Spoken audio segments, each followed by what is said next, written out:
If you're an American conservative, you know that the societal values we hold sacred are under attack. They are hanging in the balance. How can you protect those values? By staying informed. The Closing Argument will deliver news and supporting evidence you need to support and defend those values. Here's Paul Smith. Good morning. This is Paul Smith, your host of The Closing Argument. In this podcast, we will discuss some important and controversial issues that affect us and our families today. Some of the things we discuss are not politically correct, but they're very important, and so we will discuss them. Today, for my guest, I have Rodney from New Windsor. How are you doing, Rodney? I'm doing okay. Good, good.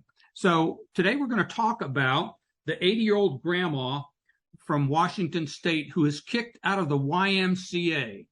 Some of you may have heard of this. It happened on August 15th, and I've heard some discussion on TV, but there's an important aspect of this that I have not heard discussed publicly, and I want to bring to your attention.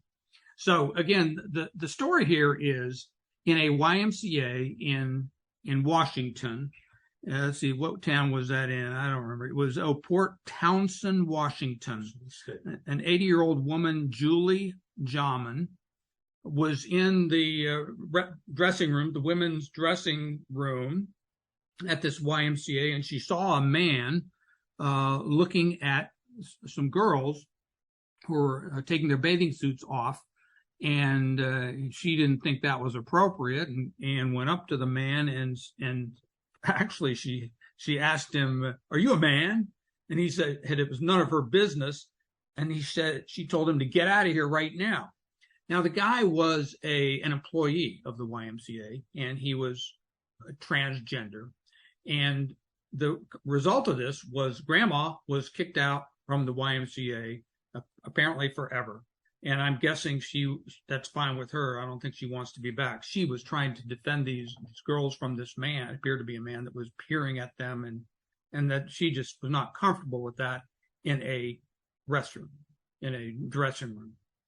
Now, a lot of people, and I'm one of them, say, "Man, this is terrible."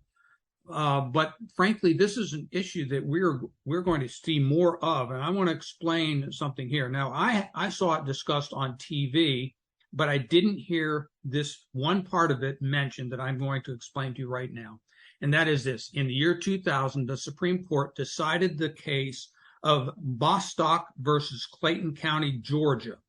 This was a case where a man was, I forget whether he was fired or not hired because he was gay. And the person who brought the suit brought it under Title VII of the Civil Rights Act of 1964, which act prohibits governments from discriminating based upon race, color, religion, sex, and national origin. Now, if this goes back now a long time, 50 plus years, for years until the Supreme Court case in 2000, the category sex meant whether you're a man or you're a woman. In this case, in 2000, 6 of the Supreme Court justices said that sex, that category also includes someone who is gay or transgender, because sex is involved in both of those definitions. Therefore, they said Title VII of the Civil Rights Act of 1964 does prohibit a government from firing someone based on his or her sexual orientation or gender identity.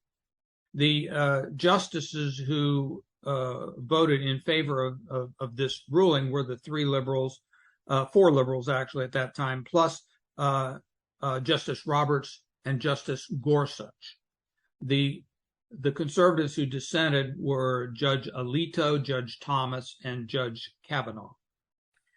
Now, the significance of this is basically a majority of the Supreme Court reinterpreted the law. They basically legislated, because not only had the statute been interpreted narrowly just to discriminate men and women, they were changing the interpretation. Congress had even talked about, but declined to amend the wording to cover the homosexual issue. So this was not something that this issue was not something that people were not aware of. The Congress had specifically understood it one way and declined to expand the language. So as a conservative, this is improper judicial activism, because someone could say, and I'll say, maybe I'll even agree with them, it's fine to do the morally right thing and support this gay individual who was fired or not hired because of he was gay. And I would agree that doesn't make sense. That's not right. But the problem is you don't change the statutes. It is not the role of the Supreme Court to say, well, this is the way it ought to be. No, they're supposed to strictly construe it. And so I think the right decision for the court would have been to say, well, I sympathize with you, and I personally would agree with you that they did it wrong, but the statute does not mean what the man said.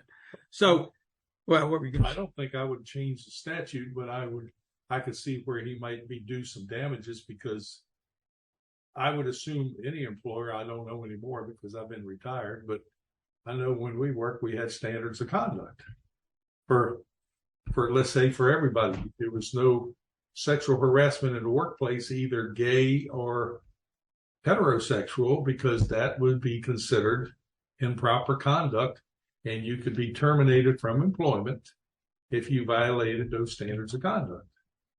So what we have here, let me explain to people why this is really a big deal. All right, I am involved in Frederick in an organization that provides housing for homeless. So we provide some housing for men and some for women. But this case will present a problem for us if we have an issue like this that should come to pass. Now, if it does, I would still argue that we can still separate the men and the women, because I think that this Bostock versus Clayton County case needs to be narrowly construed just to apply to this employment issue. And it doesn't need to mean that we have to no longer have men's and women's restrooms.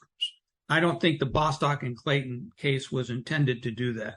But I think some people interpret it this way, and I can understand why, because the language of this holding could be applied that way. And so I think we're going to be dealing with this issue, and a case exactly like this is going to come to the Supreme Court someday. I would probably agree with that. And I don't know why any of our three branches of government would try to play games with what I call science. I mean, science is science. So what you're saying is, if the man has the male parts and the woman has the female parts, then that's why he's a man and that's why she's a woman. And because they happen to think in their mind, I'm the other, that's not a basis for changing. I mean, that's an objective way to look at it. And that's the way I'd look at it. And if the places of business, if that's the way they want to have it, anybody can go in where it's very simple. You just put on the bathroom, unisex or whatever, which means anybody can go into this bathroom. And then you have a choice whether you want to go into that bathroom or not. Wow. Well, the issue we're facing today is that even though there is objective criteria for saying I'm a man and someone else is a woman, you now have the newest Supreme Court justice who won't answer who a woman is because she recognizes the sensitivity of this issue. And that, to me, is very offensive, and I would have voted against her for that very reason, because this is a very important issue, and she's treating it like she's a champion of this. But I think they're causing more confusion and problems for children, especially, causing them to question things that they shouldn't, causing them to have emotional problems. And of course, what I'm saying, that I will be called guilty of a hate crime from what I said right now, but that's my feeling. Well, I agree with you, because again, politicians can't play with science. Science is science.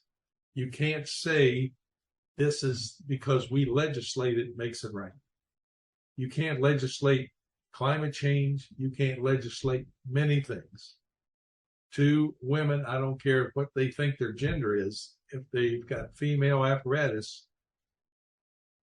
you can't legislate that they can have children because they're not going to have children. I mean, you mean if they have male apparatus? Yeah. No, well, even two female apparatus. Right, they're not going to have it either. They right? can't have children either, and that's not something you can legislate. Oh, yes, they can have children. They can't have children because you can't legislate science. Right, Science is absolute on things once you figure out what that absolute is. I mean, it's I would just say this. I've heard Dr. Ben Carson and another person whose name I don't remember, a doctor who had been involved in sex changes. This was several years ago, but the doctor stopped doing these operations because he found that the emotional problems that had been manifest before the sex change did not go away. And he was convinced he was not actually helping, that it was hurting. And so maybe a doctor would say it better, and maybe there's some errors in the way I've said it. But I'm very concerned about this for my family, my grandchildren, and others. And this is a big issue. We're going to hear more about it. But again, just to bring this to a conclusion, in the public discussion of this, no mention was made of this Supreme Court case. My point is, I think this Supreme Court case is causing some of the problem. And until someone challenges it in this basic way, it's going to remain a problem. I actually think there is a majority who would prevent the expansion of this Bostock versus Clayton case. They would not allow it to stop separating men from women's restrooms. Well, that's so much for our discussion today. I appreciate you joining us.